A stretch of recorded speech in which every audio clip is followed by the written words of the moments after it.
YouTube's copyright stinks. How did 39% of my people get blocked from this video about explaining an anime? This is some bullshit. So, Girls and Panzer. It's a good series. So good, in fact, that people made videos on it of how people are actually saving tank museums and keeping the history safe with that said tank in the series. But as I saw people analyze the series, no one quite explained the entire thing to any new people, and they would have to look it up themselves. So that's where I come in. I'm explaining the entirety of episode 1. That's it. Enjoy. Episode 1 begins with us going back to the future to episode 4. And one of the main characters mention about the tank scene in the background. There are 4 Matilda IIs and a single Churchill, all advancing. The Mark IV Churchill was a British infantry tank used in the Second World War and had a 75mm cannon mounted on the tank. It was one of the heaviest Allied tanks that was used during the war, and it saw service between 1941 to 1952. Next is the Mark II, aka Matilda, was an infantry support tank with limited speed and armament running at 15 miles per hour with a 40mm 2-pounder, and it saw service between 1939 to 1955. As we see our main cast move out, we see our first Allied tank, the Type 89B. The Type 89B was a medium tank used by the Imperial Japanese Army. The Type 89B was also armed with a short barrel 57mm cannon running at 16 miles per hour, and it saw service between 1939 to 1942. Next is the Panzer 38T and the M3 Lee. The Panzer 38T was a tank designed during the 30s, which saw extended service during World War II. The tank was mounted with a 37mm KWK and saw service between 1939 to 1945.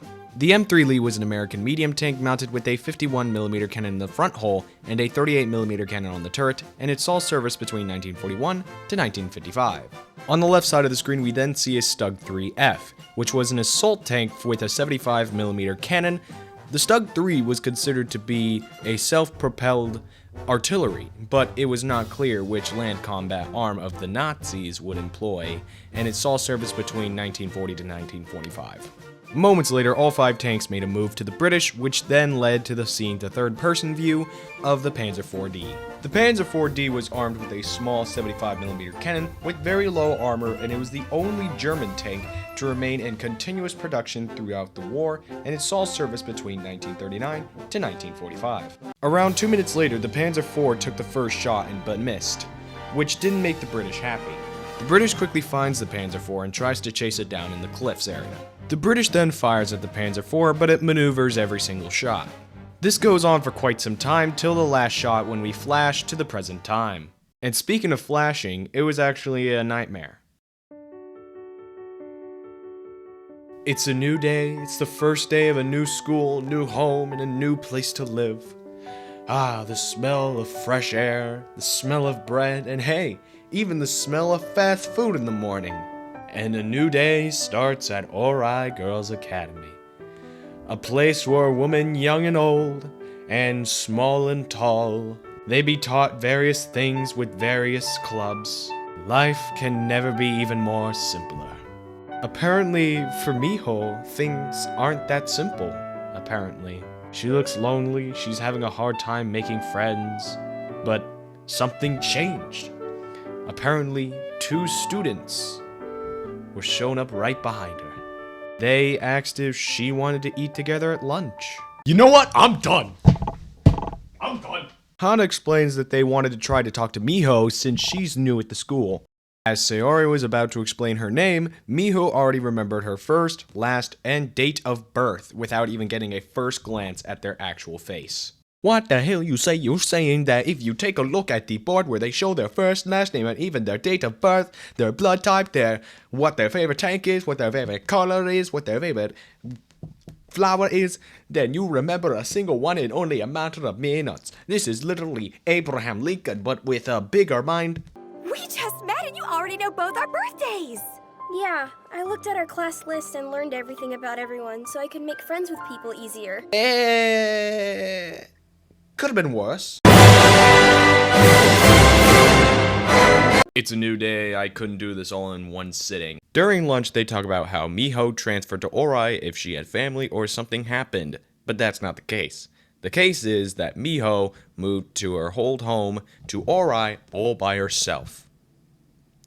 That's not legal. Later after lunch, the student council makes a march for the classroom looking for a special someone.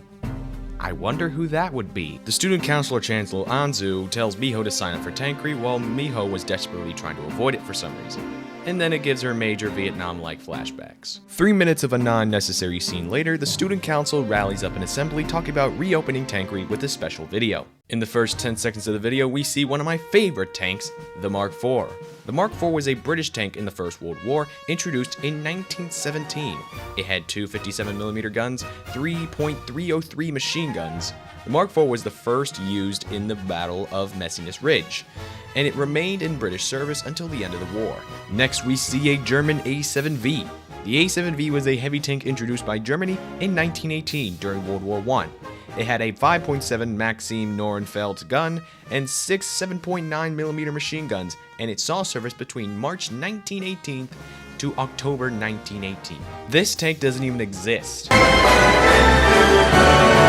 Next, we see a Panzer III, which was a medium tank and had a 3.7cm KWK-36 gun. But when later models were made, they used a 5cm KWK-38 gun.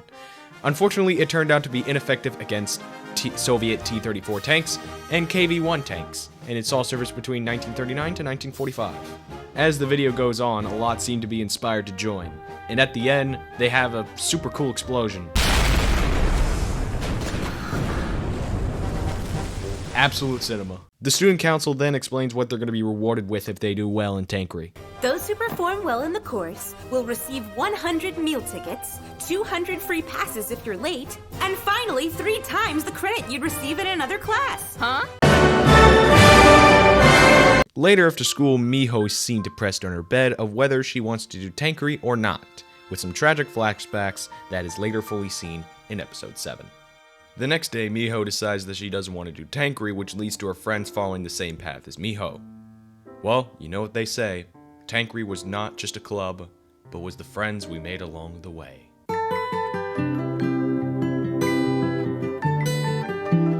Later at lunch, a bunch of freshmen were talking about tankery, but Miho and the gang ignored, and then Miho is announced to be sent to the office, with Sayori and Hana going with her. The student council is upset by Miho's choice on tankery, with Sayori and Hana protecting her like they're Phoenix Wright from Ace Attorney. And then Anzu decides to threaten them by expelling all 3 of them from the school. A few minutes later, Miho then makes the choice of doing tankery, and all goes well. The end.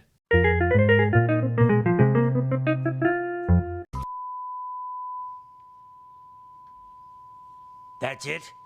That's the last episode? That was just a bunch of cheap walk cycles! What a rip! Nope, that's not it, but there is a non-necessary scene. The next day, we see the main tankery team, the volleyball club, the history club, and a bunch of freshmen.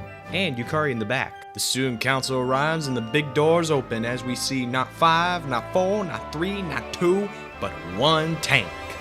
And that is the Panzer IV D. And that's about where episode 1 ends. And then we do a really cool cinematic zoom out until we see the entire ship, which is around 4 to 5 miles long. What are we doing sitting here? Let's speed this up. We don't have time to see the outro. Alright, I know this video was around 9 minutes long, but still, there was a lot of information, and it took me around 2 to 3 weeks to get all those said information. It was not easy. So taking episode 2 and 3 will take another month or 2. So I want to get this out before the end of the year. Please subscribe. Elephant green screen effect.